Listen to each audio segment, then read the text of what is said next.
The thoughts, opinions, and general overall shades thrown on High at 9 News are those of the individual speakers and not those of High at 9 News, its audience, or its advertisers. The statements made do not constitute medical, legal, or financial advice, and for advice tailored to your specific situation, please consult with a licensed professional.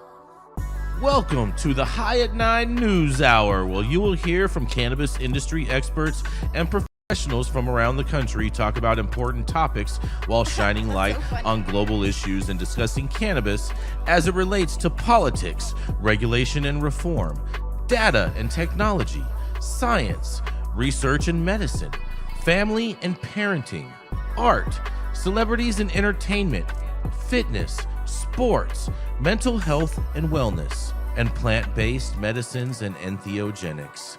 Together, we are building a stronger community, fighting the stigma and creating change. With your host, Jason Beck, joined by special industry expert correspondents from around the country, and daily antics brought to you by Cannabis.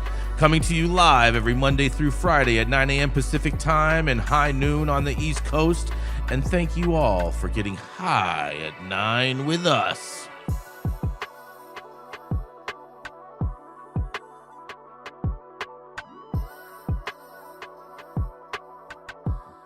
Good morning, everybody. That's right. It's Monday, September 29th, and today is Urban National Wildlife Refuge Day today, fellas.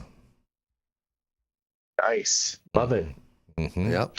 It's also National VFW Day. Okay. Thank you to our vets, man. Yeah. Yeah. Here for the Love vets. a good VFW. Yes. Go get a whiskey. Oh, boy. Oh, boy. Oh, boy. Oh man, you know what, Jesse? It also is National Coffee Day.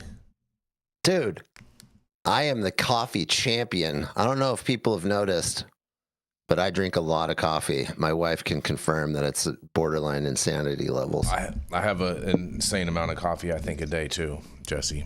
I would agree I with you on used that. to, and I quit a couple of months ago. Really?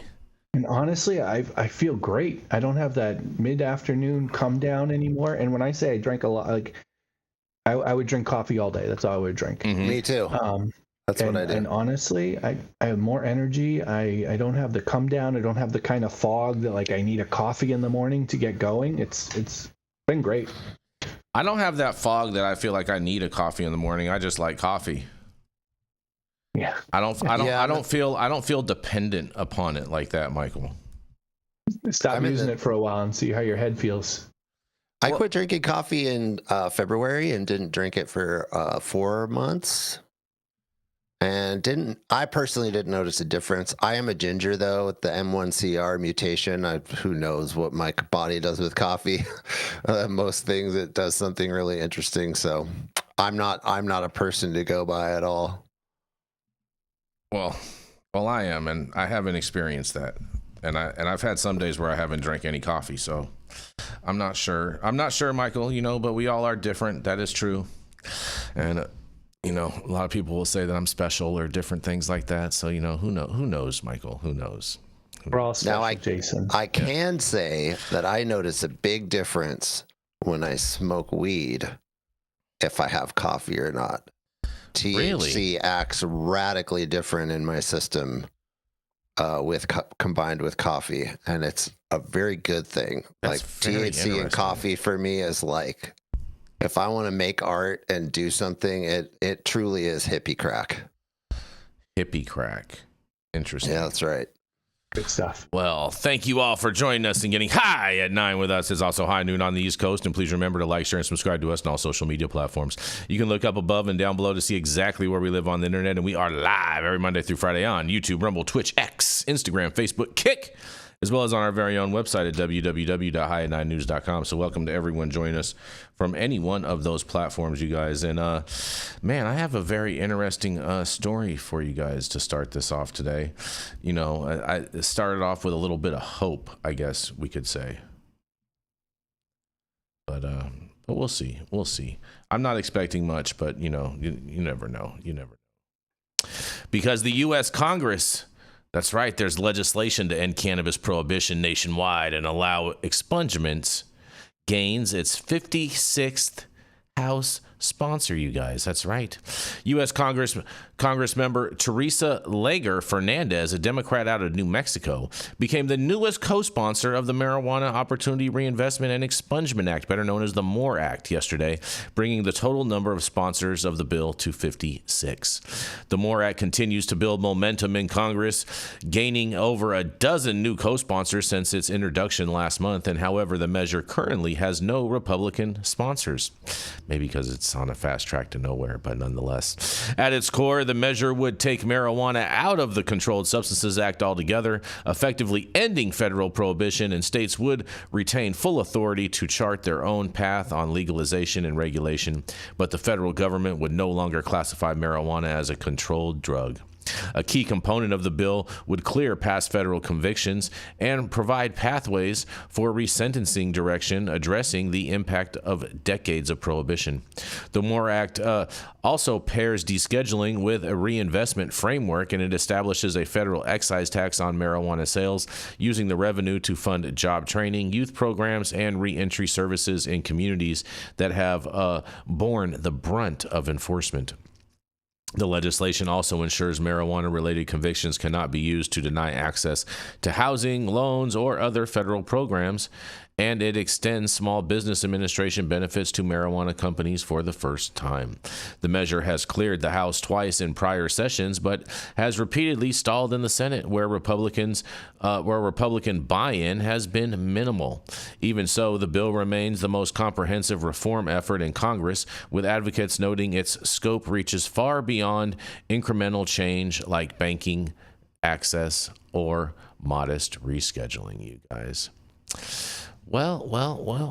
I mean, overall, I guess that's good news, you know what I mean? But I don't think this bill is going anywhere fast at all. That's so to say. But you know, I'm glad that they keep reintroducing this bill and keep the drum beating on this, because ultimately we do want descheduling. I'm not sure if this is the right vehicle for descheduling, because the excise tax that it mentions in here is extremely high, in my opinion. But nonetheless, I can't wait to hear what you guys have to say about this. I have a lot to say. Oh boy. Oh, Jesse. Yeah. Well, first of all, my story at the end of the show is about this, so I'm not going to try betray too much of what I looked into, but I feel bad. I should know more about this. I should have known more about this a lot longer ago, but expungement isn't as beautiful as it actually sounds. It sounds like a great idea. It sounds like something we want to cheer for. And in theory, it is, but there's major problems with it. And just to highlight, without going too deeply, the biggest problem is there is no universal record or database that collects all of the records. It's not like you can type into a database all cannabis violations and then just sort through them. The violations are typically on the city and the county level inside of the state, and they're typically on paper, and they're typically filed in a cabinet somewhere. So in order to collect the records to create expungement on a state level, it might be easier on a federal level, but on the state level, it's nearly impossible. So there has to be some law that goes along with these idealistic things that we love, that actually pushes the states and the counties and the cities to actually do something about it. Because if there's not that, there's not much that's going to happen. Yeah, I don't know if the federal bill could actually require the states to do that. Right. Number one, I think that's a big issue. So I think that would have to be on a statewide by state basis. And you're 100% right. It would have to be really kind of like we had with our, convictions, getting the right to vote, felons and stuff like that type of thing. It would have to be the people coming forward, getting an attorney or filing the paperwork with the proper authority to do so. So it would definitely wouldn't be something that is exactly that easy that they can just go into a database and find out and then, expunge them all. And I can say I don't know if any of the agencies would want to do that. That's a really good point, Michael. They very well might not have any interest in that at all whatsoever. I do think, though, it's a step forward. And, at a minimum, hopefully businesses, that if they did do it on a federal level and they did deschedule and they moved this off, that businesses would stop using it as a reason not to hire people. Kind of like some businesses already have in this country as a result of so many people using it already. Mm-hmm. Interesting.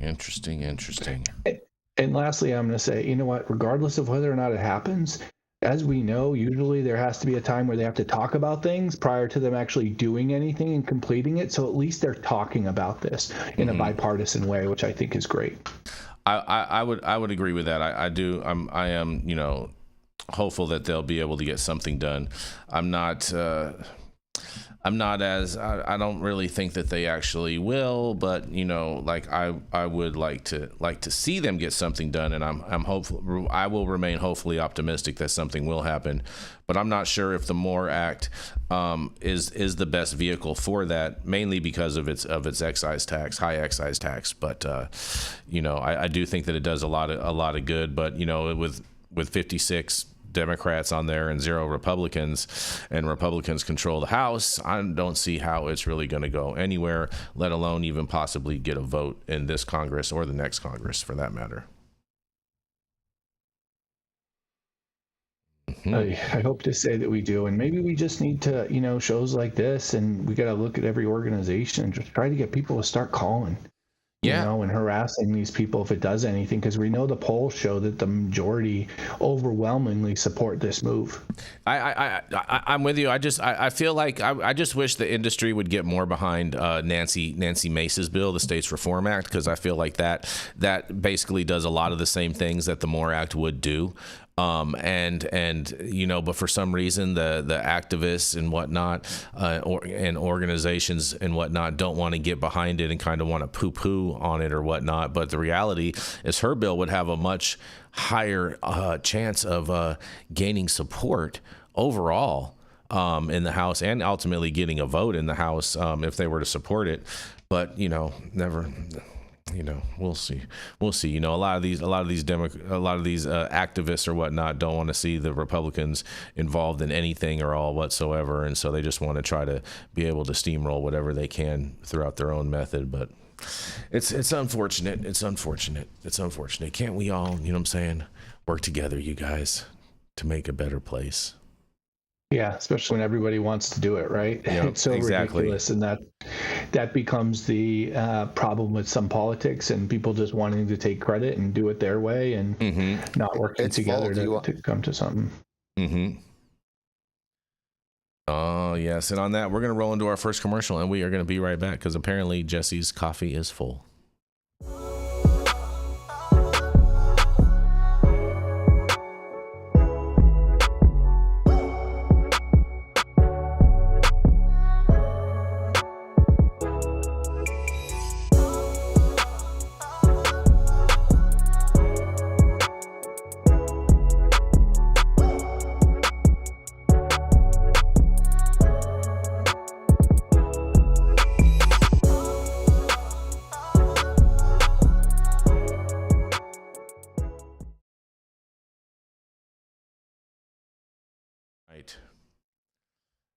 And we are back, you guys. And shout out to the C word with a little baby super chat who says, straight joints for straight dudes, TGIM.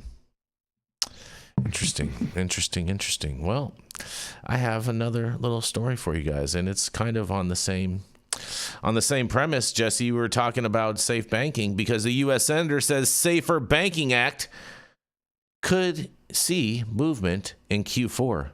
And it indicates that Trump may reschedule marijuana through an executive order, you guys. Even though I don't know how he's going to do that. He doesn't have the power to do that, but, we'll see. U.S. Senator Bernie Moreno, a buddy of mine, led the Republican sponsor of the Safer Banking Act. He says he hopes to see movement on the bill in Q4 of this year. He also indicated that Trump's move to reschedule could come via executive order.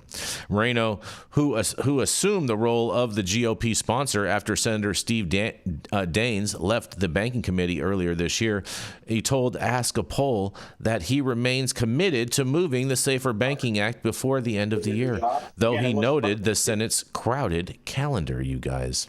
In a quote, he says, "We're still seeking what we can do to get it done in Q4, Moreno said. As you know, the Democrats give us a lot of stuff to do, and we have to fund the government, and we have to get NDAA across the finish line, and we got to get nominations done." When asked about the President Donald Trump's recent endorsement of marijuana rescheduling, Moreno acknowledged its significance while stressing patience. In a quote, he says, "He hasn't actually issued the executive order yet, right?" said Moreno. "It's obviously an important domino in the rescheduling, and certainly there's a lot of my colleagues that would have that concern if we didn't do rescheduling. So we'll look at it, but we have time." That's right, we have time, he says. The Safer Banking Act, which would provide federal protections to financial institutions serving state-licensed marijuana businesses, has been one of the most closely watched marijuana reform measures in Congress in recent years, and while bipartisan support has grown in recent years, the bill has repeatedly stalled in the Senate despite passing the House multiple times. And with marijuana rescheduling under active consideration by the Trump administration and momentum building behind banking reform, Moreno's comments underscore how the two issues are increasingly linked. Lawmakers on both sides of the aisle will be weighing those dynamics as they balance marijuana policy with other year-end legislative priorities, they say. But man, this is good news. He's saying, hey, we might get it by the end of Q4 of this year, right in time for the midterms. It's very, very quite possible, and we shall see. Hopefully that happens. I'm hopeful that happens, and time will tell. But Bernie Moreno is a champion for us. I really appreciate the work that he does in the Senate on our behalf, and we shall see. What do you guys any thoughts on this? He said he was going to do it soon and a long time ago, so I am hoping.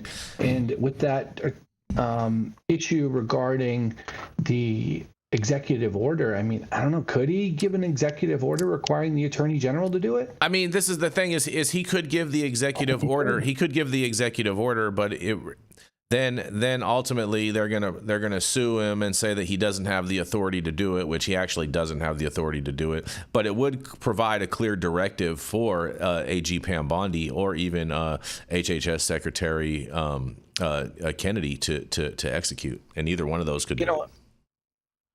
Does he not have the authority to give an executive order over an agency that's under the executive branch? He can direct the agency. He can direct the agency to proceed in a particular manner. He can definitely do that. But as far as an executive order to enact that as a overarching policy, he does not have the power to do that. I'm with you on that one, 100%.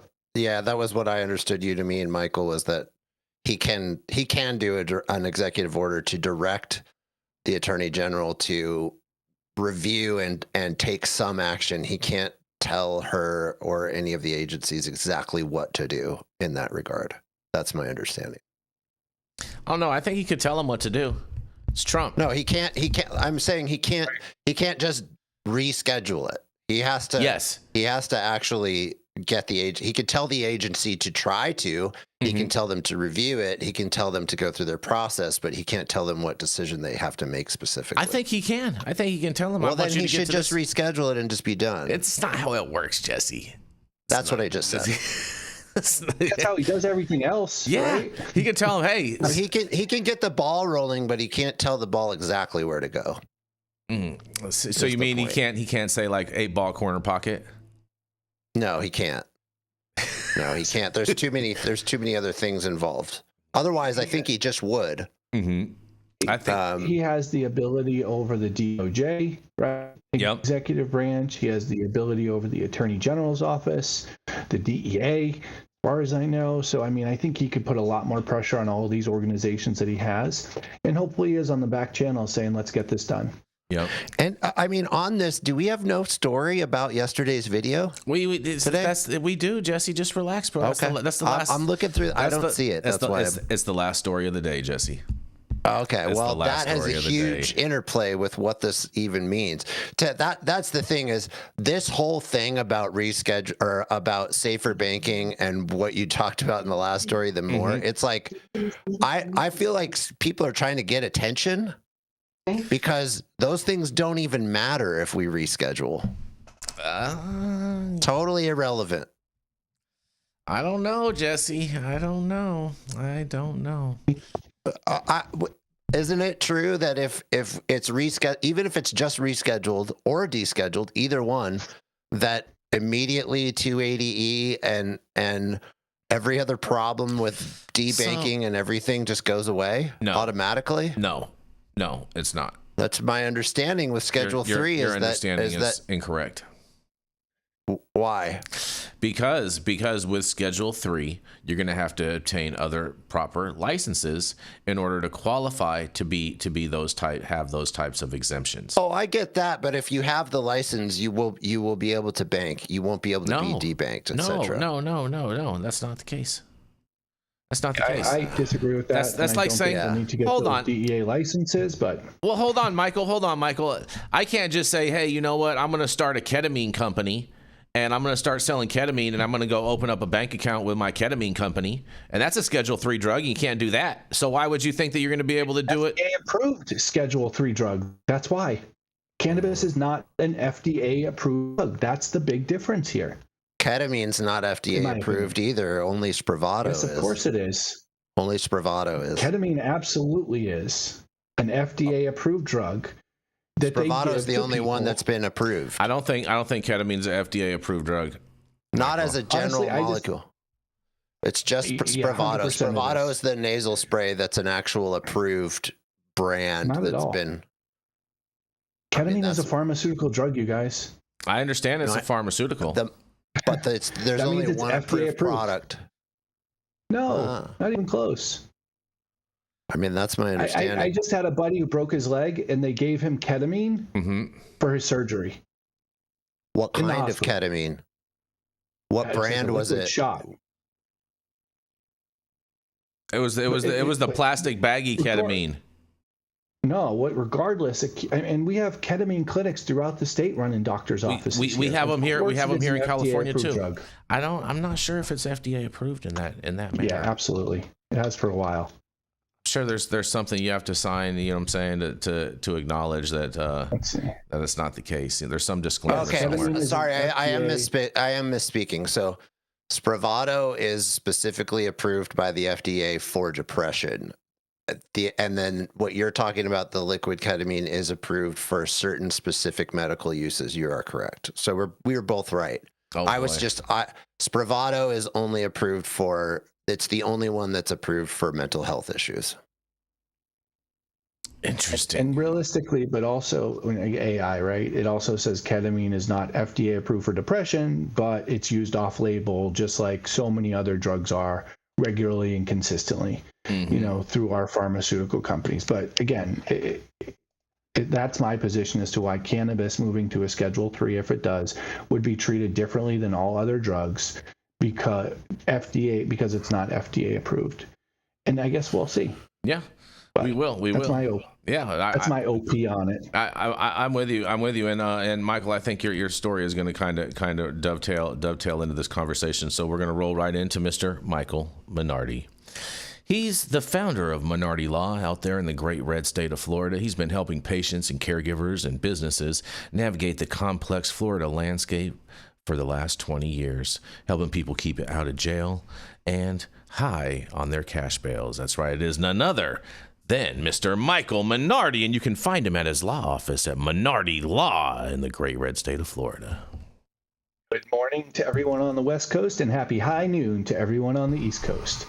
Today we have part 3, Trump rescheduling and the great cannabis unraveling, chaos, reorder, descheduling, descheduling, and what comes after. This is by Robert Hoban, great attorney out of Colorado.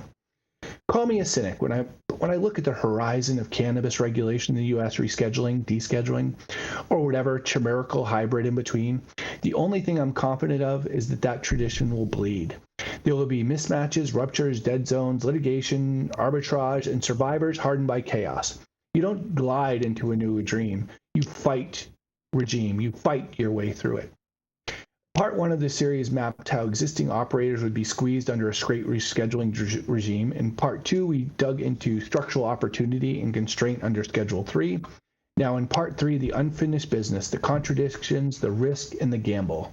Let's rip the cover off. For the first time, let's step out of the narrow lanes of rescheduling and descheduling. The complete removal of cannabis from the purview of the Controlled Substance Act. In that world, the federal strictures and obligations that bind a scheduled operator may fall away. Think of hemp as an illustration, already descheduled, already operating as proof of concept with every one of its compounds free to move under state authority. From the beginning, industry leaders have called not for rescheduling, a halfway house at best, but for true descheduling. And if that moment were to arrive, what then? Would states rise to synchronize their patchwork rules? Would interstate commerce suddenly lighten up like a long-awaited jam? Would the federal government hand oversight to the Alcohol and Tobacco Trade Bureau, a bureau of the U.S. Department of Treasury, whose primary goal is to collect federal excise tax on alcohol, tobacco, firearms, and ammunition? Or would the very absence of a federal framework spark new forms of chaos? Why transition is not beautiful, the architect of chaos. The first thing to accept is that cannabis markets as they exist today were built in a shadow economy, not state illegal, but federally tolerated, messy, contingent. And let's face it, these state-based programs are a bit of a dinosaur, 10 plus years old in many states. The dispensary system was never intended to be an end-all, be-all of when and how cannabis should be sold. Rather, it represented a politically palatable distribution system at the time over which policymakers and regulators could feel that they had control over it, hence the vertical integration component. It was never destined to be a framework for the long run. After all, every cannabis license seeks to more widely sell its products, to enter as many channels of distribution as possible, to eliminate or reduce the historical stigma associated with the plant, which tends to stymie real commerce. The sentiment is truer now than it has ever been, as we see various licensed marijuana markets on the verge of collapse, existing as a completely broken, overtaxed, overregulated, single-purpose retail system. After all, how can a sector that generates such significant gross sales remain so unprofitable? The answer lies in its systematic design. State systems are quilt of legacy licenses, grandfathered actors, municipal caveats, weak testing regimes, unharmonized labeling structures, backward conformant, and regulatory grudges. When you overlay that on the top of a federal regime, whether rescheduled or descheduled, you get friction, mismatches, and gaps. In the event of rescheduling, it's delusional to assume the federal government will simply backmap state dispensary models into federal cage and call it done. The federal apparatus that governs scheduled compounds requires strict medical industry standards adherence is not configured for dozens of state regulatory architects. It expects centralized control, consistency, auditability, pharmacovigilance, monolithic rules, and under rescheduling. There would be no possible way for the government to recognize adult use products and related regulations due to the fact that any rescheduling must be utilized in medicine only, the Schedule 3. This leaves no room for permissive adult use or recreational cannabis in a Schedule 3 system. The two don't align. This is an absolute fact, and in this tension, chaos emerges. Picture this, the product that is perfectly legal under a state regime, whether a high dose and edible, a nano-emulsion, or a vape cartridge with novel excipients, might suddenly fail federal scrutiny under Schedule 3, forcing operators to reformulate, withdraw SKUs, or risk federal national recalls. Dispensary licenses issued under a state or local law may not be recognized at the federal level, requiring conversion or leaving some operators pathways blocked or mismatched. It's like the opposite that's going on with hemp right now. Inventors, banks, and insurance carriers will closely probe which lines of business, states, and product formats are genuinely safe versus presumptively risky.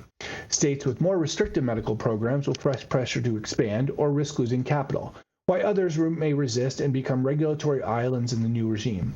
Even the promise of interstate commerce will likely be partial and contested, with theoretical free trade ambitions bogged down in litigation and bureaucratic hurdles. You might say that none of this really matters because existing marijuana operate in the face of federal legality. In other words, the new federal rules are not consistent with state-based marijuana framework. It doesn't matter if state programs are inconsistent with federal frameworks. After all, these state programs have always existed in the shadow of federal legality concerning marijuana. And these operators have long navigated a patchwork system, building businesses that function despite a federal prohibition. But one thing is certain: if a formal pathway to federal compliance emerges, larger operators and institutional-like interests that are currently on the sideline awaiting a legitimate federal pathway will move decisively to navigate that path, capturing the market share in alignment with federal standards. Economics and market forces will drive this behavior, and incentives for scale, capital access, and institutional participation are too strong to ignore. Those that choose to operate merely at the state level will be marred in the same sort of failed interstate economic system that applies to the dispensary model today. There's virtually no federal legal mechanism for a large operator to sell a Schedule I marijuana substance. But once that pathway exists under rescheduling, operators seeking survival will be compelled to adhere to federal standards, period. Even businesses in states that resist synchronizing the federal changes will find their markets sharply constrained as investors, banks, and institutional capital flock to federally compliant operators. With the resources, scale, and regulatory certainty backing them, these players will likely dominate, and those outside the federal alignment will struggle to sustain themselves in the long term. The system will not be a seamless transition. It will fracture, twist, bend, and rip. Rescheduling versus descheduling. Which chaos is the lesser evil? Let's set out the two poles, rescheduling versus descheduling, and then compare the nature of the two, which is better. Rescheduling, taming the beast. Under a rescheduling regime, cannabis is treated as a controlled substance with medical legitimacy, but still under the supervision FDA, DEA. Reporting all applications, drug controls, it sounds safer, more predictable, but the devil lies in the details. Rescheduling to Schedule III offers some relative advantages. Operators gain a layer of legitimate federal legitimacy, opening potential access to international markets, clinical pathways, and regulatory carve-outs, while also partial relief from harsh penalties currently existing under federal law. On the surface, these benefits suggest a pathway toward broader market participation and investor confidence. But rescheduling also introduced significant sources of chaos. The federal pharmaceutical overlay collides with existing state cannabis reality. Schedule III expectations, drug registration, clinical data, stability studies, quantity systems, pharmacovigilance, and adverse event reporting may far exceed the standards currently adopted by most states. Most importantly, there is no way that adult use or recreational cannabis use and the corresponding supply chain can be federally compliant under Schedule III, creating bifurcated tracks, pricing distortions, and the risk of unequal treatment or exclusion. Not all products will neatly fit into this mold, will pass federal muster, others will fail, forcing operators to make difficult choices, but define which ones to abandon and which ones to defend. Cost, jurisdiction enforcement adds another layer of friction. Investors will factor all these uncertainties into valuation, double counting risks that compliance costs will escalate or the products will fail federal review, driving up the cost of capital, compressing margins, slowing expansion. Even the promise of interstate commerce remains uncertain. Rescheduling does not automatically guarantee that federal law will preempt state restrictions, meaning that shipments across state lines could still be blocked, subject to additional testing or constrained by reciprocity requirements, labeling issues, everything that we're currently seeing in the hemp space. In short, while it may bring legitimacy, it brings a web of operational, financial, and regulatory challenges that will test even the most prepared operators. At a time where most cannabis businesses are distressed, this would be a death knell to a large portion of the existing industry. In short, rescheduling tethers cannabis to a regulatory architecture not of its making. It imposes expectations unsuited to the distributed, variable, state-built ecosystem. The more you lean into rescheduling, the more your compliance costs, legal friction, and risk of premium grow. Descheduling is the wild frontier. In pure descheduling environment, cannabis is entirely moved from the Controlled Substance Act. It becomes effectively a non-controlled ingredient, something managed under consumer product, agriculture, food or drug, or state-level regulation. The federal government steps back, states step up. The playing field is scrimmaged by 50 or more regulatory matters. Pros: state regulatory primacy. States retain authority to regulate time, place, manner, licensing, testing, advertising. The systems that operators already know remain relevant, albeit requiring upgrades. No pharmaceutical cage. Operators avoid the heavy drug regulatory regime, the clinical burden, the pharmacovigilance regime. They operate under consumer ingredient standards modified by state rules. Clearer consumer identity. Cannabis becomes like alcohol, tobacco, or dietary ingredients. Regulated, tax policed, but not waiting in the drug classification swamp. Interstate and export potential, if authorized. If legal frameworks permit interstate trade or even export markets may open potentially, making U.S. a major supplier.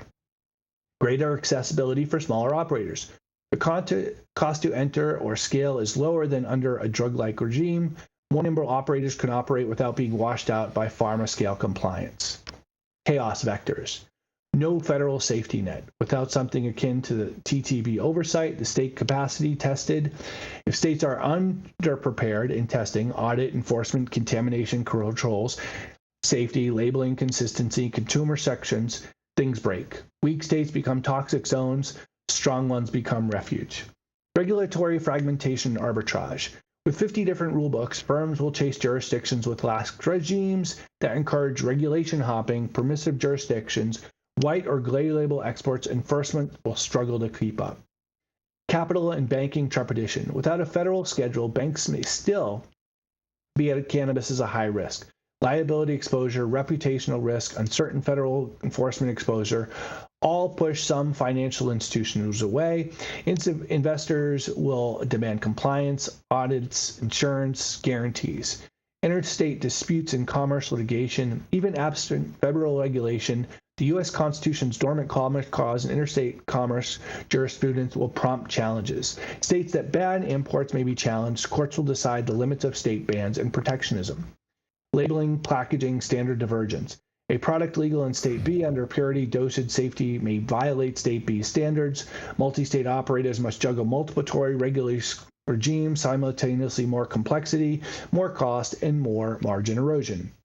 International treaty friction and border issues. Removing cannabis from the CSA could strain the U.S.'s commitments under international drug conventions. Trade customs, imports, exports will need new framework. Some nations might challenge U.S. policy under treaty disputes or demand renegotiation. And what if it was descheduled and the federal government transferred it to the Alcohol, Tobacco, and Trade Bureau? The industry would enter a new era shaped by taxation, labeling, and trade-focused oversight rather than pharmaceutical-style regulation. The TTD's approach would likely mirror the role with alcohol, marred in compliance with excise taxes, establishing legal and packaging standards, and enforcing the rules around interstate commerce. Operators could gain clarity on federal obligations for recording, accounting, and product traceability, but would still rely heavily on state-level systems to regulate licensing, quality testing, and consumer safety. This shift could create a more predictable federal framework for taxation and commerce, while leaving states to retain control over public health and safety standards, effectively splitting between responsibility between the federal trade regulator and state regulatory authorities. Such a model could facilitate interstate commerce, attract institutional investment, and open export opportunities. But it would also require operators to navigate dual oversight layers and harmonize operators across state and federal requirements. What should be scheduled? Descheduling is clearly the best answer for the existing OTC industry. However, what about the pharmaceutical role of cannabis derivatives in medicine? Don't we need rescheduling in some fashion? Well, let's start with the fact that marijuana, yes, still spelled with an H under the federal law, is what is scheduled under Controlled Substance Act. Marijuana is a plant. The plant contains over 100 identified cannabinoids, with new compounds continuing to be discovered as research expands.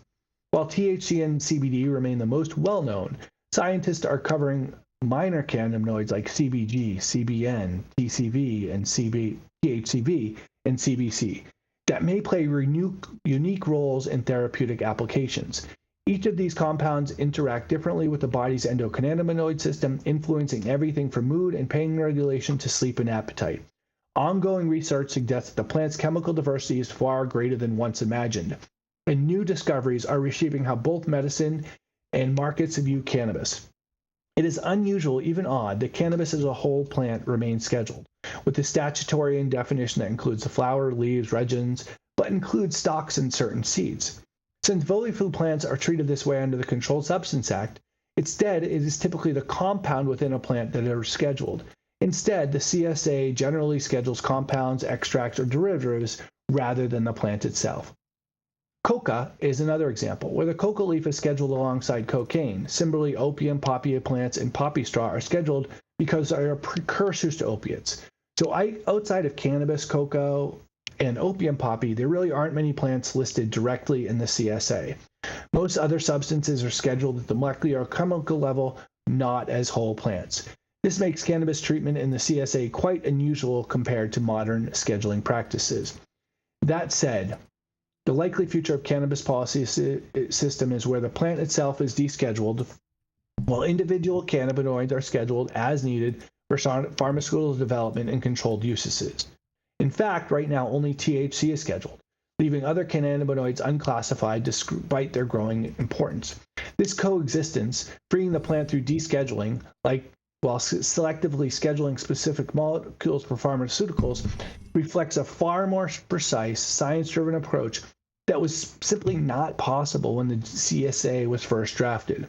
This is the only future that makes sense. Here is while speculative meets the real. Capital does not flow into nice ideas. It flows into models that survive pain. Uncertainty more heavily risk than the highest premium. Uncertainty is the highest premium.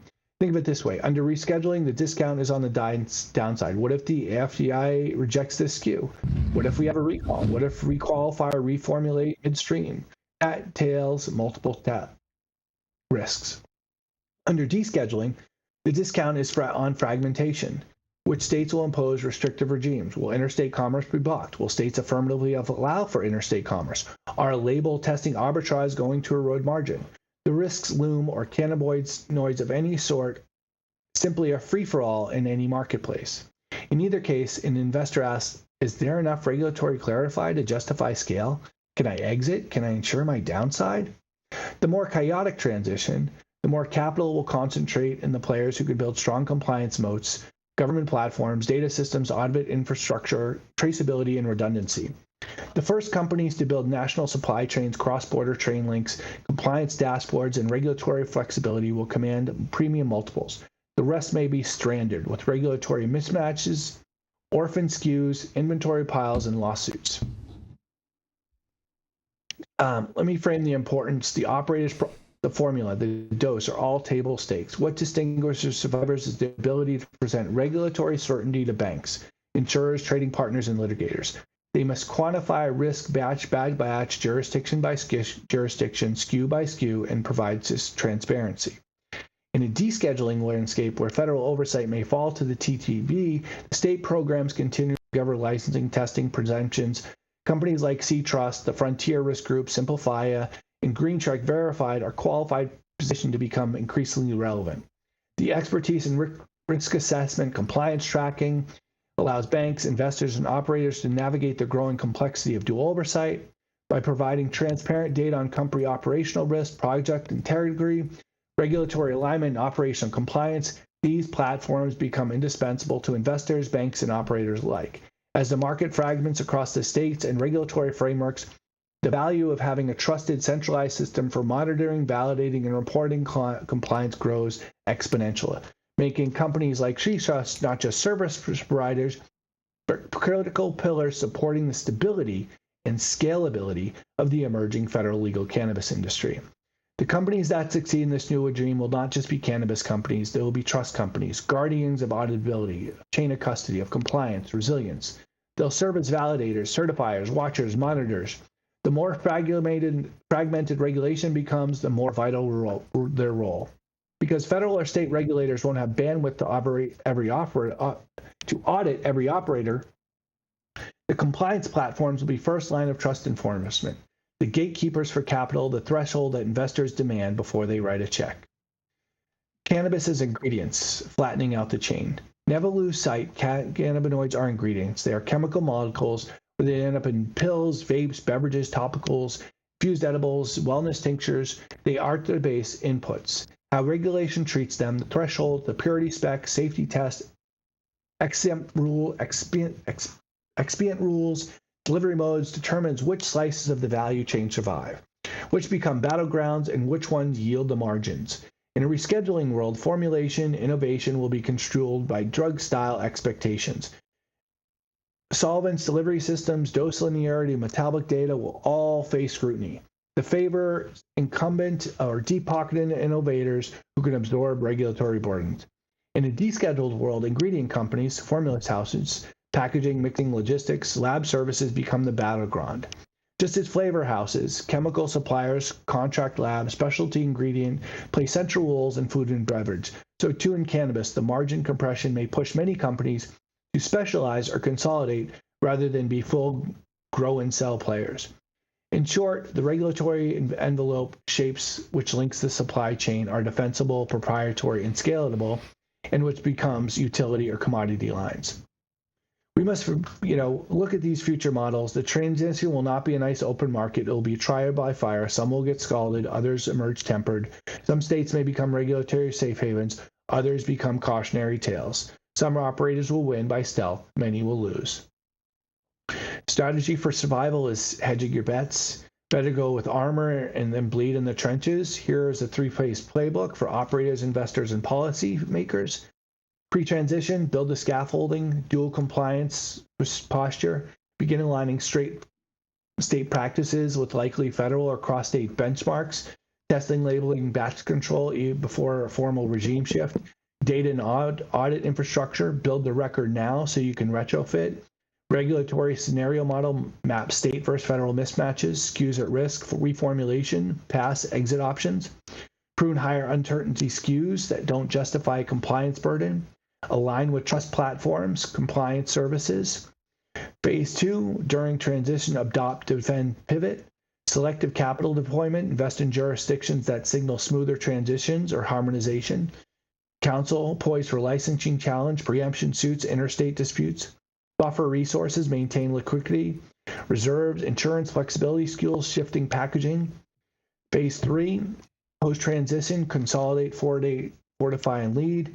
Operate, excellence, scale, vertical integration, consistent compliance, standard leadership, drive national norms, join regulatory committees, trade groups, standards bodies, diversification and hedging, own upstream cultivation, extraction, formulation, distribution, geographical arbitrage, exploit regulatory fits, lower tax regime zones, favorable capital jurisdictions, multi-state pivoting, exit planning, maintain strategic options, merger, acquisition, public markets, trade sale.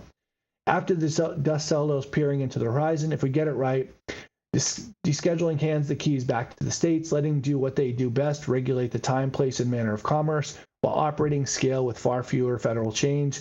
Interstate trade could ignite, exports could flow, and innovation might finally find room to breathe. The market, long operating in the shadows, could step into the light, messy, vibrant, alive.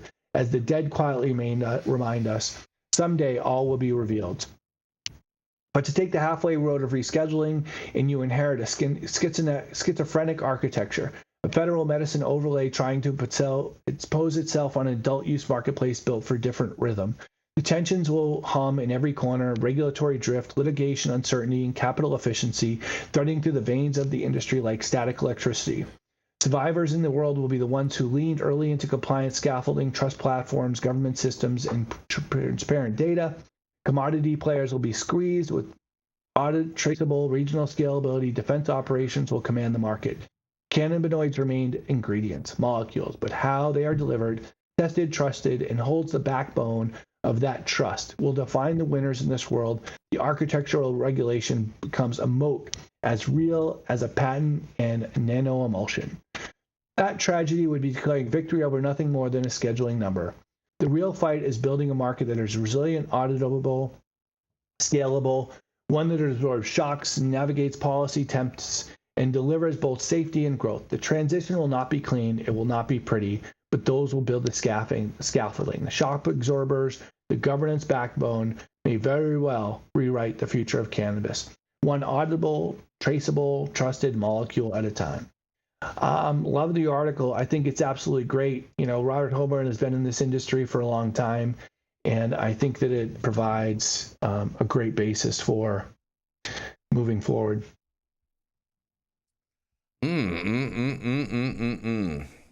Well, Michael, this I think overall he did do a really good job. I think there's a little things he's a little off on, but I don't agree with every lawyer all the time anyway on their positions and whatnot. So I'm not surprised by that. But I did like the fact that he at least acknowledged that, hey, you know, just because it goes to Schedule 3 doesn't mean that you're going to get all of these X, Y, and Z components. You have to stay vigilant. You have to stay working on it. And that's one of the things that we had been previously mentioning in the past two stories, Michael. Yep. So seems like he's on that and understands that you know, it's a fragmented marketplace. And at the same time, go ahead, please.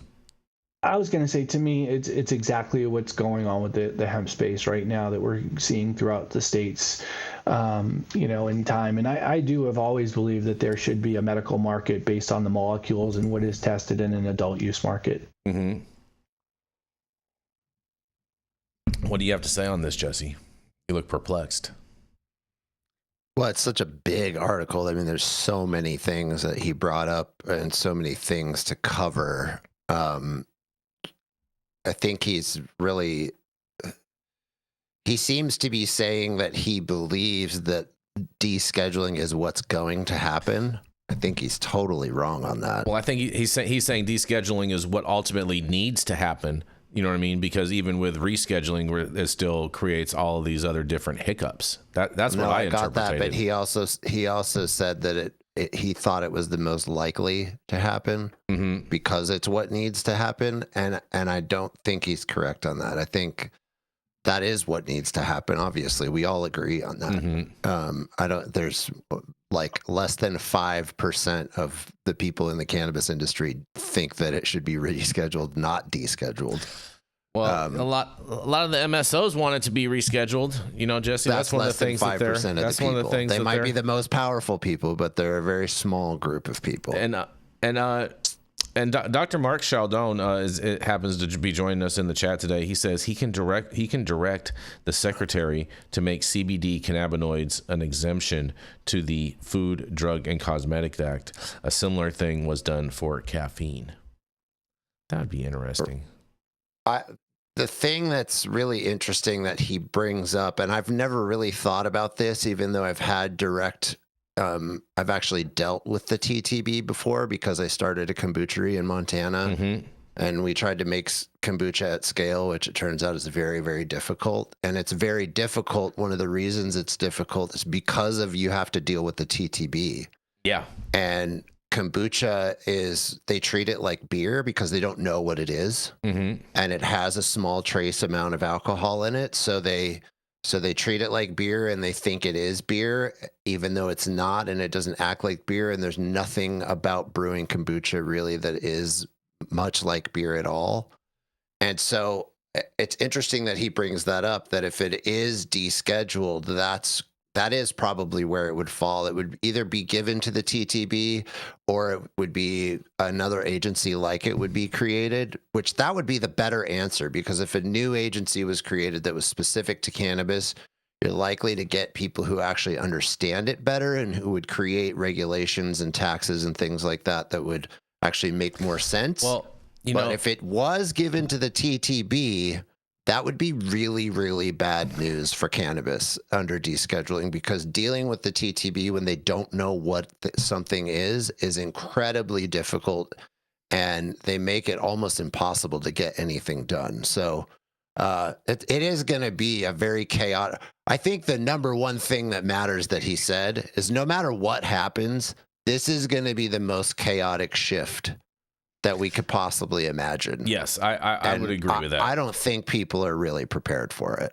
Oh, they're definitely not prepared. They weren't prepared for it when it went to adult use. They weren't prepared for it when it went medical. Like this, it's been a whole evolution throughout this whole thing of people just pivoting and trying to figure out what works, what doesn't work, and how do we maneuver based off of the different legal and regulatory hurdles that present itself at each different stage.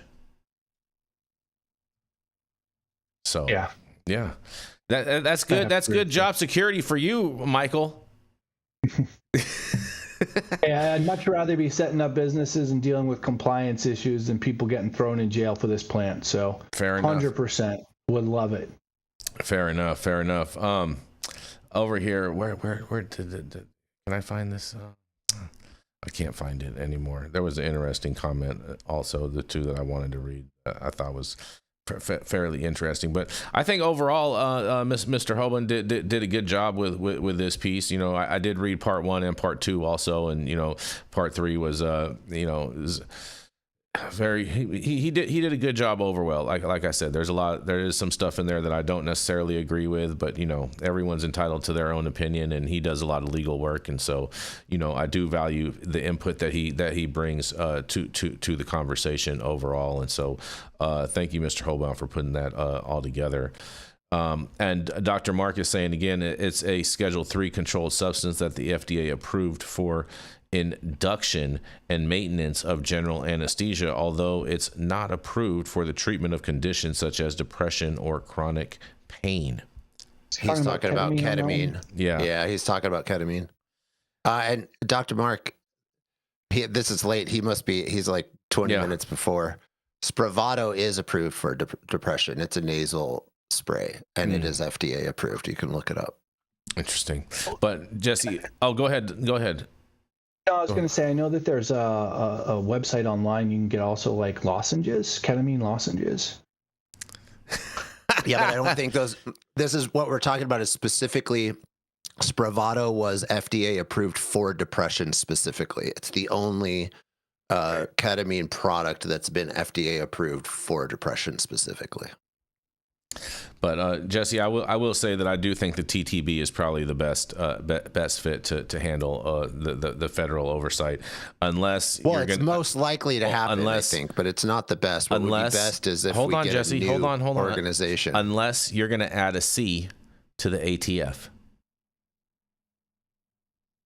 No, we don't. No, that because TTB is a very specific organization, and we need something like the TTB that's specifically for cannabis. But see, you're not going to get a Republicans to create some whole new government agency when all the Republicans campaign on less government. So you're not going to get a new agency because that would be adding more government. I get that. I understand that that's the likelihood is, I already said, what's likely to happen is that it'll all fall under the TTB, which is a terrible thing for cannabis, period. Yeah, I think if the TTB does handle cannabis, that is a really bad thing. It will not be fun. It will be totally chaotic. They're one of the most difficult organizations to deal with. They have really screwy regulations. They have no idea what they're talking about. They won't know anything about cannabis. So they will make rules and regulations that won't make any sense, and it will be total nonsense. And on that total nonsense, we're going to roll into our next commercial, and we're going to be right back. Every legend has a humble beginning. In world news, leaders are gathering today for the annual summit. I want to tell you something, Che. The government is watching us through the television. Oh, John. Look, right there. They're trying to hack into my TV box. We're still not able to hack into the TV box, sir. Ha! But they can't. I've rebuilt the entire electronic system, and it sends and receives signals through quantum phase space. They'll never get in. Engage target. In other news, local authorities are investigating a series of strange atmospheric phenomena reported by residents. Ma'am, we're with the federal government. We need to ask you some questions. John? Is there a problem? We've been trying to penetrate your TV box for over 6 months. I told you they were trying to watch us through the TV, but you didn't believe me. We can't get in, and to be frank, we have no idea what you've created. Yeah, that's the point. It's called privacy. You know what the Fourth Amendment guarantees? All we know is that we can't get inside. We want to know if you can create one for us. QUX. Even the government wants one. Jason? Yeah, stop whatever you're doing. Make sure you smash that like button. I know we'll appreciate it. You'll appreciate it, and YouTube will appreciate it. Also, make sure you subscribe to the channel if you have not subscribed already. And we did hit 6,000 subscribers over the weekend. And so we do want to thank everyone that has subscribed to this channel for our growth. And thank you all for tuning in and watching the insanity that is the developing cannabis industry. Not to mention also, too, all the articles that we cover on today's show, you can read directly on our website at www.highat9news.com. And if you haven't yet already, make sure you check out our 9/11 special in the video section. I had the pleasure of having Congressman Kurt Weldon and Congressman Dana Rohrabacher to discuss all of the things that actually happened on 9/11, and I think you definitely want to check it out. Introducing QUX Pay, or simply the Pay app. Where you can pay like it's nobody's business. Because it isn't. It's what everyone's been clamoring for. It's finally here. Secure every payment. Your data stays private. QUX will never sell your data for profit, period. Pay friends, family, contacts instantly. No hidden fees. No limits. Spend on the move. With this patented technology, you can use debit, credit, bank transfer, cash cards, and even crypto completely offline. Amounts transferred through the Pay app reach their destination instantly. Transfers in a flash. As quick as sending a text. No more waiting around like crypto. Are you ready for the future of payments? The state of the art for money is finally here. Data privacy and security protocols trusted by militaries and banks worldwide. QUX Pay, the Pay app. Available as an app and point of sale system, personal and corporate accounts available. Go to QUXPay.com and start using the Pay app today.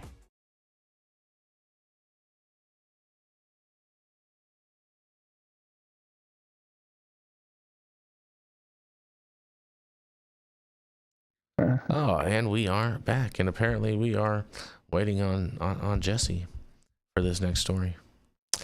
But he should be back here any second. Jesse had to use the little boy's room, apparently. But in the meantime, we did get a super chat from the C Word who says, is there a tax percentage so high that you would stop buying weed? Yes, it's already there, C Word. It's already there. I stopped buying weed a long time ago because of the tax percentages was way too high. So we've already hit that point. But we are going to roll right on in to Mr. Jesse Barney. He's the founder of Barney Design Co. and can help take your brand to the highest plateau, whether that's with branding, messaging, strategy, or just how you want to present yourself to the world. It is none other than Mr. Jesse Barney. All right. Thank you, Jason. I really appreciate that. Yes. My story comes from our dear friends, Bill and Jeff Levers, the Beard Bros. So I'm always really stoked to read something that the Beard Bros wrote. And I'm not sure which one of them wrote it. It's probably Bill. But the headline is this: what makes cannabis smell so good? Science has new answers. For centuries, cannabis has been recognized for its distinctive aroma, a scent so potent and particular that it's nearly impossible to mistake. Yet for all its familiarity, the science behind what makes cannabis smell the way it does has remained surprisingly mysterious. Now a new study is beginning to lift the veil, revealing a complex chemical orchestra that goes far beyond what we previously understood. The study, published in the peer-reviewed Journal of Agriculture and Food Chemistry, offers one of the first investigations into the odor of dried cannabis flowers. Researchers have identified dozens of previously unknown chemicals that shape the plant's unique fragrance. This work not only deepens our understanding of cannabis, but also highlights how much more there is to learn about this multifaceted plant as research barriers slowly come down. This new information is a significant step forward, showing that as scientists gain more access to study cannabis, we are only at the tip of the iceberg in uncovering its full potential. A team of researchers from the Zurich University of Applied Sciences and the Technical University of Munich set out to identify which specific chemical compounds are responsible for the scents we perceive in cannabis. They analyzed 6 different CBD hemp cultivars provided by Pure Gene AG in Switzerland. Using a technique called gas chromatography olfactometry, GCO, combined with aroma extraction dilution analysis, AEDA, the scientists were able to isolate and sniff out the individual molecules that contribute to the overall fragrance. This method allowed them to focus on the compounds that are odor active, meaning they actually matter to the human nose, rather than just cataloging every volatile compound present. The results were surprising. The study identified 52 distinct odor-active compounds. Researchers identified 38 scents never reported in dried cannabis flowers before, with 6 of them never detected in any cannabis material. This discovery shows that many of these scents likely form or release during the crucial drying and curing process. So, what are these newly discovered scent drivers? The study revealed a complex interplay between various chemical families, including the one we know, which is terpenes, another one we know, which is esters, and we might be familiar with a couple of these, sulfur compounds, phenolic compounds, volatile acids, and pheromones.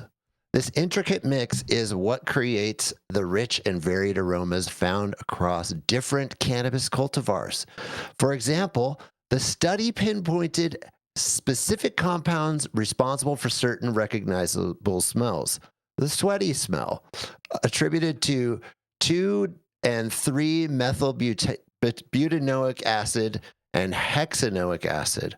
Popcorn aroma, linked to a compound called 2-acetylpyrazine. Earthy bell pepper scent, caused by 3-isobutyl and 2-methoxypyrazine. Floral and citrus notes associated with our favorite A-terpineol. We know this one. The study also confirmed the presence of pheroneol and sotalon as odor-active compounds in dried hemp flowers for the first time. It also identified sulfur-containing molecules like 3-methylbut and 2-methyl-1-thiol, which lend their potent skunk-like aromas to the classic cannabis scent. So there's new compounds that are lending to that skunk-like scent that we're so familiar with. Impact of drying and curing. Another key finding from the research is the role of post-harvest processing. The study suggests that the drying and curing process may be responsible for creating or releasing some of these odor-active compounds. The researchers wrote, the presence of these new odor-active components further supports the idea that certain odorants may be formed or released during drying and curing. This implies that the way cannabis is handled after it's harvested can dramatically influence its final scent profile. They concluded that future research is needed to explore how enzymatic or oxidative pathways contribute to these transformations. This has significant implications for cultivators and producers, as it highlights the critical role of post-harvest processes in shaping the sensory qualities of cannabis. Understanding the biochemical transformations that occur during drying and curing can help producers refine their methods to craft a more desirable and consistent product. Additionally, improving these processes may lead to better control over the odor and terpene profiles, which are crucial for both consumer satisfaction and product differentiation in the competitive cannabis market. This is the tip of the iceberg. The fact that scientists are only now uncovering these fundamental aspects of the cannabis plant is not surprising. For decades, legal restrictions severely limited scientific research, as we know, leaving a massive gap in our knowledge. As legalization expands, researchers are finally getting the chance to properly study the plant and its vast potential. This study on cannabis aroma is a perfect example of how we're just scratching the surface. The findings have massive implications for the industry. Breeders can now move beyond just targeting THC and CBD levels and start selectively breeding plants for specific, desirable aroma profiles that cater to consumer preferences. This could lead to a new generation of cannabis products with optimized scents for food, fragrances, and therapeutic applications. The authors note that their work lays the groundwork for future research. The next steps will involve quantifying these odor-active compounds to determine their exact impact on the overall scent profile, a common practice in food science. By understanding the plant's secondary metabolism more deeply, we can unlock its full potential. The future of cannabis is bright and smelly. This research is more than just an interesting scientific discovery. It's a testament to how much there is still to learn. As the doors to cannabis research continue to open, we can expect a flood of new information that will shape how we cultivate, consume, and benefit from this versatile plant. From its complex chemical makeup to its potential therapeutic applications, we are at the dawn of a new era of cannabis understanding. The journey of discovery is just beginning. By supporting and encouraging scientific inquiry, we can continue to unravel the many secrets of cannabis and harness its full power to improve lives. Incredible article. Thank you, Bill and Jeff, for putting this out. And it's amazing to see that even after all this time, we're still discovering new cannabinoids. We're still discovering new smell and flavor profile and compounds that are impacting the way we experience this plant. And I can't wait to see where this goes. I'll toss it over to my fellow correspondents to see what they think. Well, I mean, you know, the number one rule in cannabis has always been no smell, no sell. And so, you know, it doesn't surprise me that people are starting to wake up to the fact that sell is driving sales and driving how people make these different decisions. It's just unfortunate that retailers and regulators don't subscribe to that same type of realisticness, as I would say. Yeah, I think it's great and very interesting. And you know, when we're talking about these things, the biggest question I come up with is, what are dogs really alerting to when they, you know, allegedly hit on cannabis, right? They're taught. We know it's the terpenes. Well, yeah, they're taught. They're taught 4 different terpene profiles, which are the 4 most prevalent terpene profiles that are found in cannabis. And so whether it's cannabis or hemp or any of that, it's all the same terpenes for what they're taught. It's not like they've taught to actually smell weed. They're taught to hit on identifiable terpene types.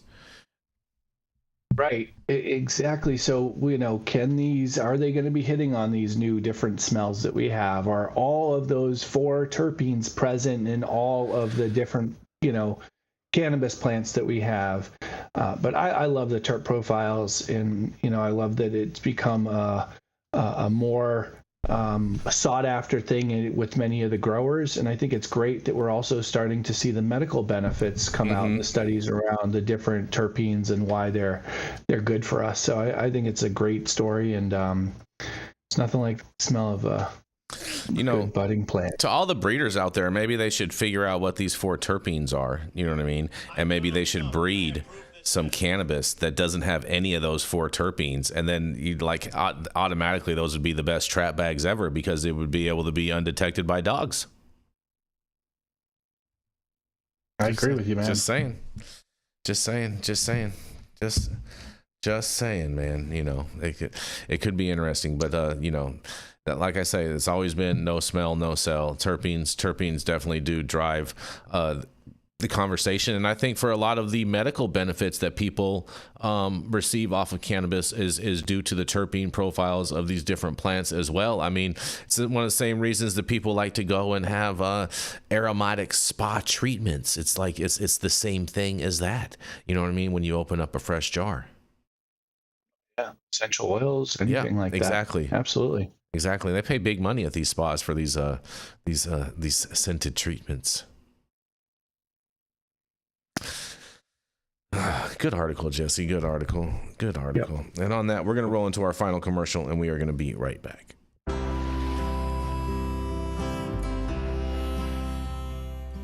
Oh man, your knees still bothering you, man? Yeah, my left one, you know? And I'll tell you what, I've been using this new CBD cream, and it works like a miracle. CBDs? I done heard about them CBDs. I was out there on them Twitters the other day, and I heard they get you high as a kite. Well, Not this stuff. This stuff is tested.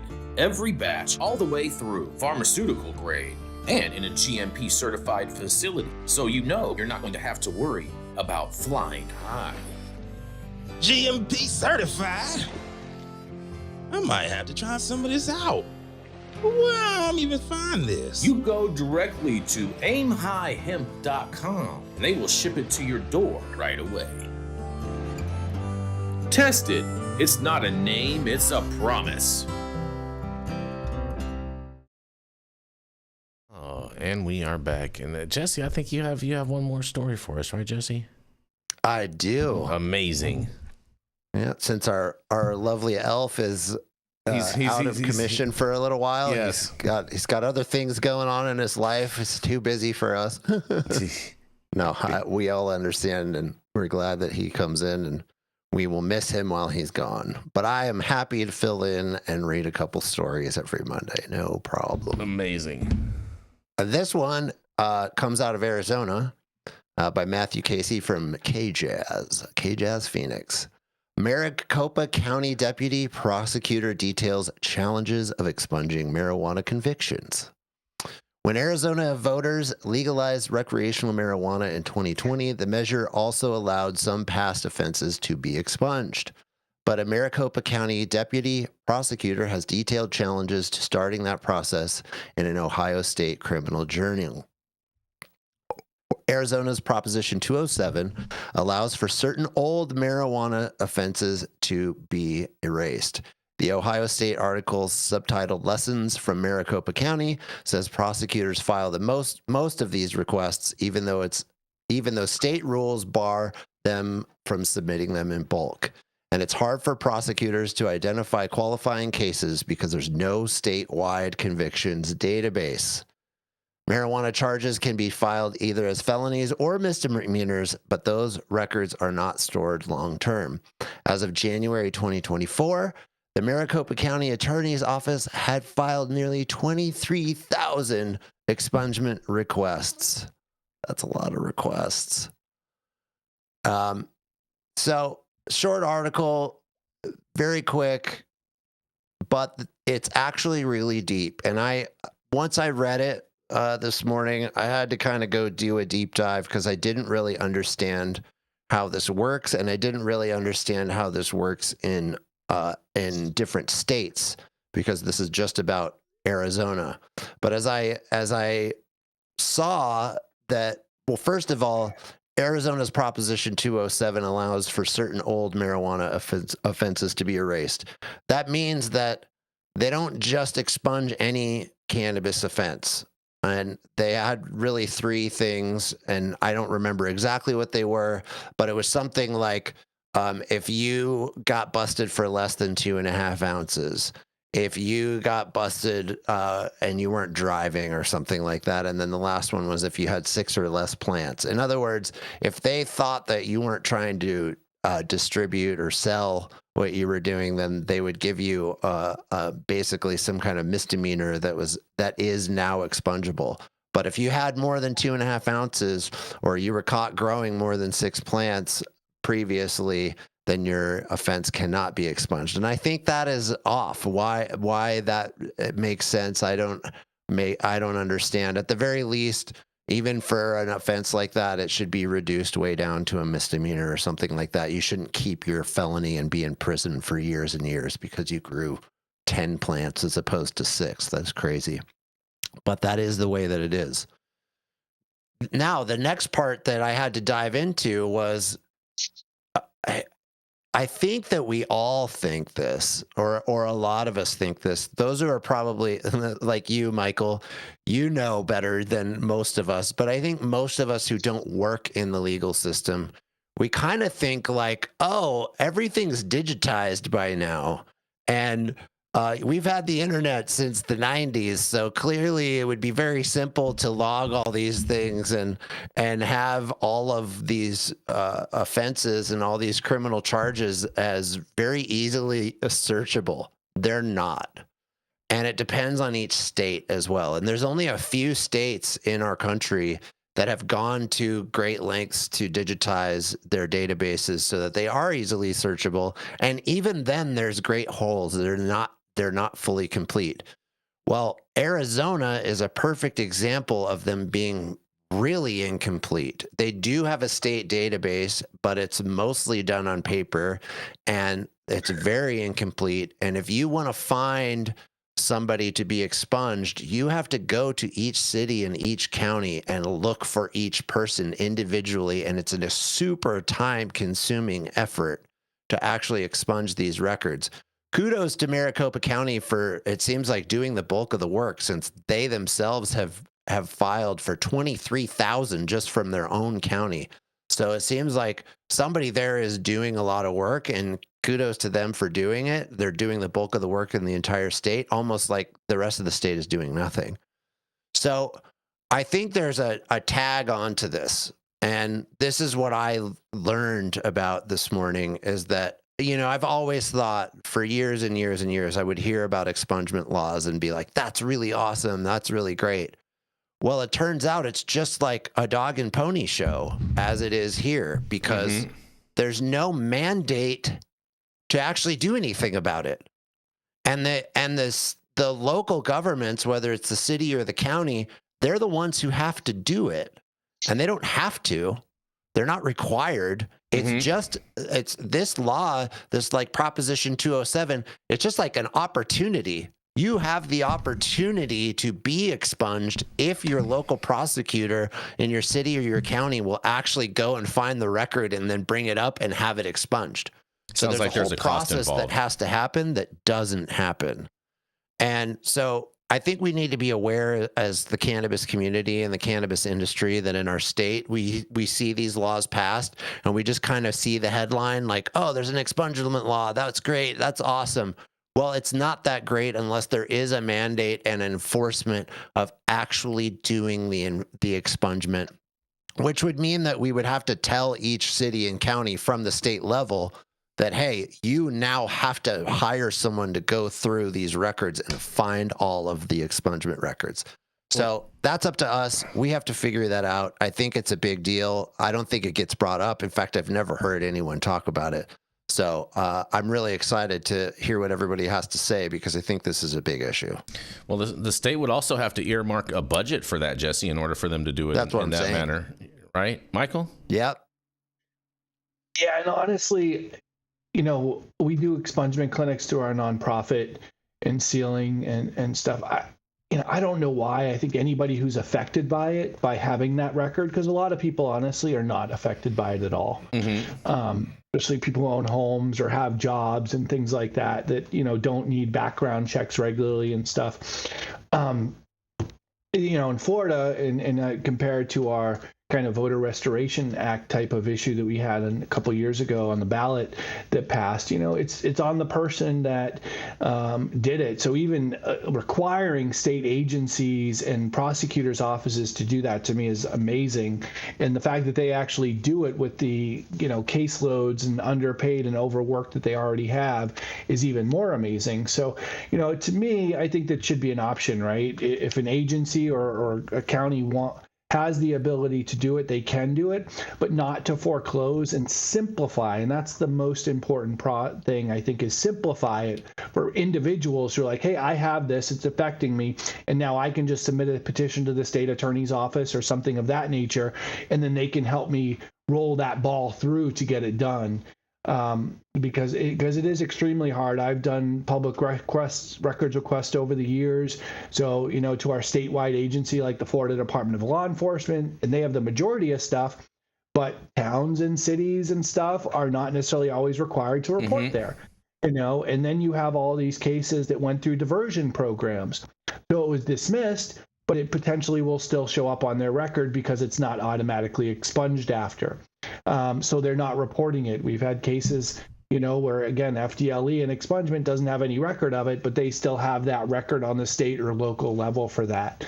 So I think that there is a multitude of avenues there, but it should be options.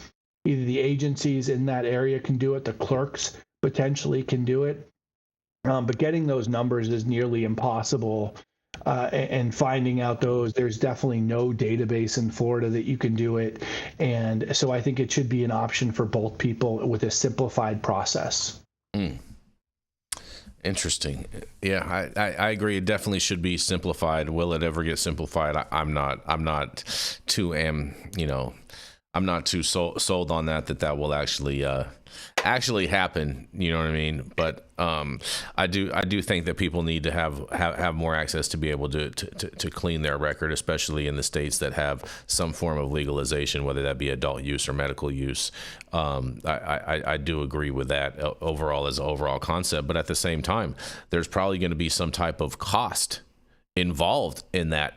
And just even how Jesse alluded to it, it sounds to me like there has to be some type of a stipulated cost, because anytime that you're wanting these municipalities to go through and to find X, Y, or Z, there's going to be some type of a filing fee. There's going to be an administrative fee. There's going to be, you know what I'm saying, probably even a searching fee. Because these people don't just work for free to get this type of stuff done.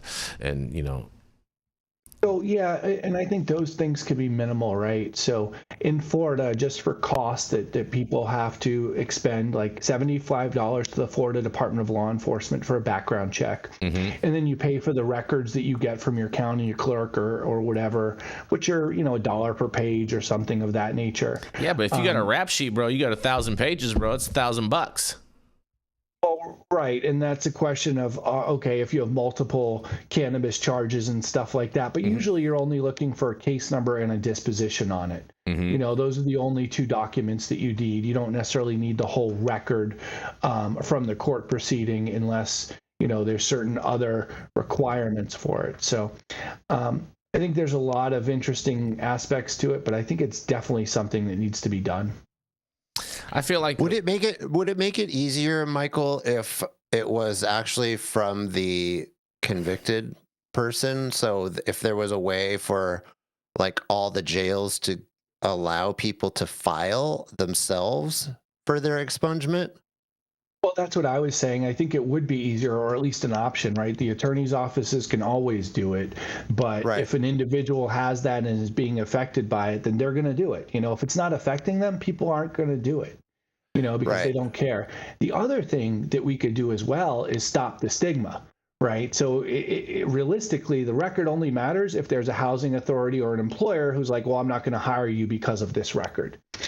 So that's really where the fundamental grift is, because otherwise, unless it's a conviction. So we in Florida have withholds and convictions, so you may lose your gun rights if you're convicted as a felon on it. You may lose your driver's license if you're convicted on it. So those types of things as well, I think could be modified by, like they do with employee issues in some states, where you can't fire someone solely because they're a medical marijuana patient or something of that nature because they're using cannabis. So those other safeguards could potentially be put in place so that the bottom line is, the reason why we want to expunge people's records is because they are being stereotyped and ostracized from doing something that they would otherwise be able to do without that record. So you're saying if there were state policies that were passed that did allow, basically made it a discrimination or a form of discrimination to disallow people from anything because they had cannabis on their record? Correct. I mean, it would fundamentally solve the problem for the person who has that record, just as expunging it would be. Which would bypass the whole problem without needing all these hours for people to go find these records and expunge them manually. Yep. Yeah. Okay. That makes way more sense. But again, this comes back to what I feel like is the point: is these laws get passed and these propositions get passed like something really big is happening, and we all cheer because it sounds really good, but nothing actually happens. Good press release. It's a good press release. Good marketing. Yeah, it's like a legal press release for the government. Like, we did something for you, but not really. Right. And I guess the devil's always in the details, right? That's right. Apparently so. Well said. Well said. Speaking of that, I have a fun story for you guys to close the show out with today. Yeah. Because after the Tylenol tirade, that's right, Trump's shout out to hemp-derived CBD for health, you guys. That's right. With Trump, With Trump posting the video on social media, the speculation around him considering reclassifying marijuana as a less dangerous drug might strengthen. That's right. Days after Donald Trump's triad against the use of Tylenol, the United States president has advocated for the health benefits of hemp-derived CBD.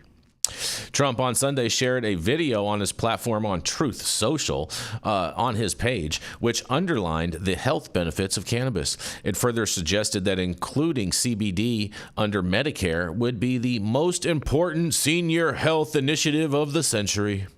And the nearly 3-minute video made by the Commonwealth Project also includes a Fox News clip which explains the economic benefits of medically legalizing marijuana.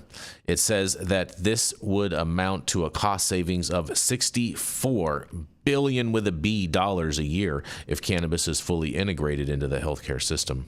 The video also calls for the 2018 Farm Bill groundbreaking and highlighting it as the first step towards modernizing healthcare with the integration of cannabis. The legalization introduced by the Trump administration during his first term had federally legalized hemp containing 0.3% THC. And with Trump posting the video on social media, the speculation around him considering reclassifying marijuana as a less dangerous drug might strengthen, the Daily Beast reported. The U.S. president had in August expressed an interest in reclassifying marijuana as a Schedule III drug, and Wall Street had reported quoting sources, and he had also spoken about loosening federal marijuana restrictions during his presidential campaign trail. The video, which delved into the details of why hemp-derived CBD should receive health coverage, and also referenced and explained the endocannabinoid system in a quote. It makes all of the other systems work smoothly with each other, like a conductor ensuring the different sections of an orchestra all play a beautiful symphony together, the video explained. The video states that the endocannabinoid system has been acknowledged and studied by medical experts, and added that the system weakens with age, thus leading to medical issues. The clip claims that doctors prescribe dangerous and addictive pharmaceuticals and recommend lifestyle remedies to combat these, adding that the health improvements through these are only fractional. While calling hemp-derived CBD a game changer, the clip claims that the endocannabinoid system can be restored faster through its use. And when the system is restored, pain subsides, sleep is improved, and stress is reduced, the narration says, while claiming that this also slows down disease progression. It further claims that 20% of elderly people are using CBD for pain, arthritis, cancer symptoms, Alzheimer's, and other medical issues. And according to an earlier report by The Guardian, seniors in the U.S. aged 65 and above are turning to cannabis for medical purposes more than any other group in the country. And this video says that doctors are, however, not equipped to provide guidance on it. Well, this was a fascinating video. I super enjoyed it. And I was really excited to see him post that on Truth Social. I immediately reposted it on my page and shared it on other platforms too. But I can't wait to hear what you guys have to say about this. Trump posting about the endocannabinoid system. He's speaking the truth to the people. What do y'all got to say about this? It's going to make the liberals' heads explode. Oh, I have so much on this. Go for it. I think that this is, there's a lot of people that are complaining about how long Trump is taking, including me. I've been complaining about it as well. But this, I think, is foreshadowing of good news of why he's been slow. I think he's foreshadowing that he's going to steelman the hemp rules, and he's actually going to steelman the 2018 Farm Bill, and that he's going to make sure that hemp is super protected, because hemp was very clearly mentioned, and hemp-derived CBD was very clearly mentioned. And I think that's on purpose. And then what's going to happen, this is now my prediction, because I'm starting to formulate. I think there's some nuance that he is formulating here, and I actually think this is brilliant. And it makes me think that Schedule 3 might actually be the smartest move. This is why. Because I think once he makes it Schedule 3, what that's going to do is it's going to take all the state regulations the way that they are and make them submit to the FDA and the federal regulations, which means that our medical and adult use markets for quote unquote cannabis, and we have to remember these are legal terms, right, with legal definitions. Marijuana, cannabis, and hemp are 3 distinct legal terms, and they mean very different things in the legal framework. Mm-hmm. So I think that what's going to happen is marijuana and cannabis in general is going to be Schedule 3, and the exception will be hemp. And since we already know that all THCA flower is THC, or all flower is THCA, right? Mm-hmm. What's going to happen is the people who are already in the medical and adult use markets are going to have to switch to hemp. And they're going to be able to make their products under hemp as THCA and CBDA. And they're going to be able to sell those products just like they have been in the adult use market, only under the guise of hemp. And actually, it'll open it up and make it a lot easier for them. There'll be far less regulation. Meanwhile, the compounds, the molecules themselves, like Epidiolex and other things that will be created, will be very highly regulated, and the research that happens under those things will be incredible. So I think he's actually making a really nimble legal move here within all of these definitions and actually threading this needle really beautifully. So I think I expect some really cool things to happen from this. Amazing. Yeah. Michael, what do you think about this? So I love it, as one of the 3 members of the Silver Tour, which I was one of my favorite events done, and hopefully I'll be getting that back up and running soon. Yeah. If you don't know, it was an organization in Florida and actually national, started by Robert Platshorn, which is educating seniors on the medical benefits of cannabis. I think it's awesome because seniors can get off so many medications and live such happier and more fulfilled lives by doing so, and it coincides with his retire early, right? Enjoy your life. Yeah, exactly. Get some CBD in your system. So this is great, and it's awesome as well that he's talking about the endocannabinoid system, because you don't know how many times I'm dealing with doctors in prior medical necessity cases, but now even medical children type cases and issues where no doctors know what the endocannabinoid system that are in the mainstream. So the fact that he's bringing it up is awesome. I'd love to see him push also for education on it in our medical schools, and so that people and new doctors do know what it is. But I think this is great, and hopefully it is a move to that. And Jesse, I see that aspect of it, molecules being FDA approved for certain medications, and then otherwise adult use being allowed for the plant otherwise would be what I see as the future of cannabis. Do you think, Michael, since you're the lawyer and you understand these legal definitions better than I do or anybody, that he is pushing on these legal definitions, and there's some kind of needle being threaded here that is kind of hard to see until we see what happens? Yeah, I do. And so in Florida, marijuana and cannabis are the same thing, and hemp is different, right? So in even medical marijuana in Florida is not a controlled substance. So I absolutely do. I think so, even though we know that they're all made up definitions. Right, totally. But it seems to me like he's alluding to the fact that he knows that too. Yep. And so he's going to force a push into the separation of medical cannabis will be the molecularized, or however you want to say it, version of it, but the whole plant medicine will fall under the hemp category. Yeah, I wouldn't be surprised by that. I think it makes sense, and hopefully they'll legalize the hemp in full with the the full THC versions with the high Delta 9 as well in the descheduling process. But I think it makes sense. Well, if you remember, makes sense to me. If you remember too, I think this is just the start of his whole message. I think we're going to see more posts like this around cannabis coming out from Trump, because if you remember, he said that prior to him making any announcement on what he's going to do in regards with Schedule 3, he wanted to to make some definitive points around that, and one of them being still remaining, tough on crime and things like that. So they've been working on these different talking points, and I think this is just the tip of the iceberg on what we're going to see as far as Trump's real positioning in regards with cannabis. And I think we're going to see more of these types of videos come out on his Truth Social page before any announcement in regards to rescheduling comes forth.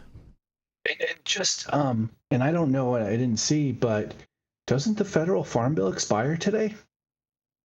It doesn't matter if it expires or not, Michael, because it's still in place without it being replaced or revised. It still is as it is. Because I know they kicked it a year last year till, I believe, maybe tomorrow, the 30th. Yeah, they were supposed to revise it a year or two ago, Michael, but they haven't gotten around to doing that. There's a lot of other things that are pressing matters in the world that have been calling for the attention of our federal government over the farm bill. And that's why I thought they extended it last year instead of revising it. But I'm pretty sure it's today or tomorrow where technically that revision would sunset, I think. To my understanding, didn't they revisit it a few months after that and extend it even a little bit more?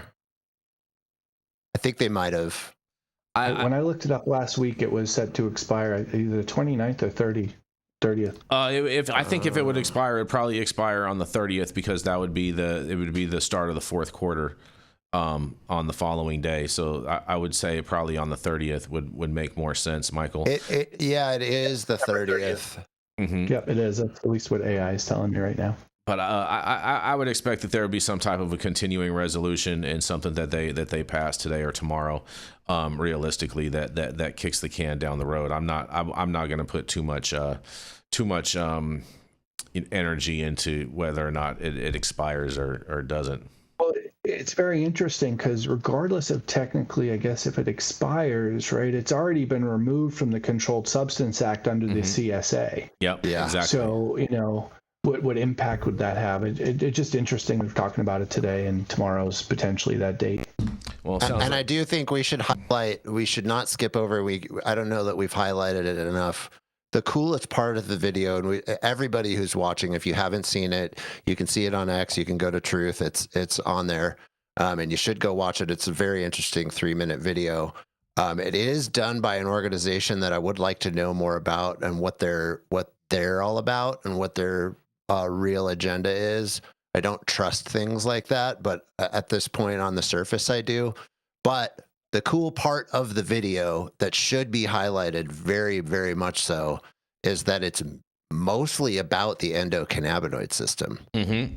So it is really for people who follow Trump, who are hardcore MAGA and hardcore Republicans, they have no idea what that is. Yeah. And this video is probably the first time they've ever heard that there's a system in their body that they've never heard of before, that's not taught about in medical schools. You're very right about that, and we'll put a link to his Truth in the description of this video. So if anybody watching wants to check it out, we will post that link in there. And then, but also too, there's a big point on this whole farm bill thing, Jesse, that Dr. Mark has brought up, and where did it go? He was saying how as far as the farm bill is concerned, the farm bill jurisdiction ends at harvest, Michael. So even if the farm bill expires, that only covers it while it's growing. It doesn't cover anything after once it's been harvested. So I think that's an important notation in regards when we have this farm bill discussion. It's been a fight with the courts regarding that issue, and most of the courts have not found that it ends at harvest, unfortunately. And we argue that all the time. Like, listen, the testing it comes from the farm, and if it's tested and it's compliant by that state, then there's nothing you can do about it down the line. Mm-hmm. But yeah, I agree with him on that. Yes, indeed. Well, Thank you all for joining us and getting high at 9 with us every Monday through Friday at 9 a.m. Pacific and high noon on the East Coast. And big shout out to our audience and supporters for tuning in daily and listening to the insanity that is the developing cannabis industry. Huge thank you to Catalyst Cannabis for helping us keep the lights on over here. And thank you to our correspondents for being absolutely amazing. Thank you to Cannabis Sativa L for giving us a reason to do this every day, and Cloud Media partners Elias and Kai somewhere in the metaverse.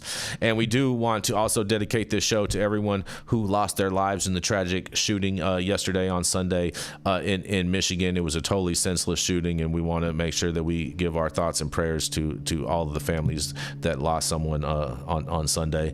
And thank you all for tuning in and getting high at 9 with us. We are America's #1 daily cannabis news show.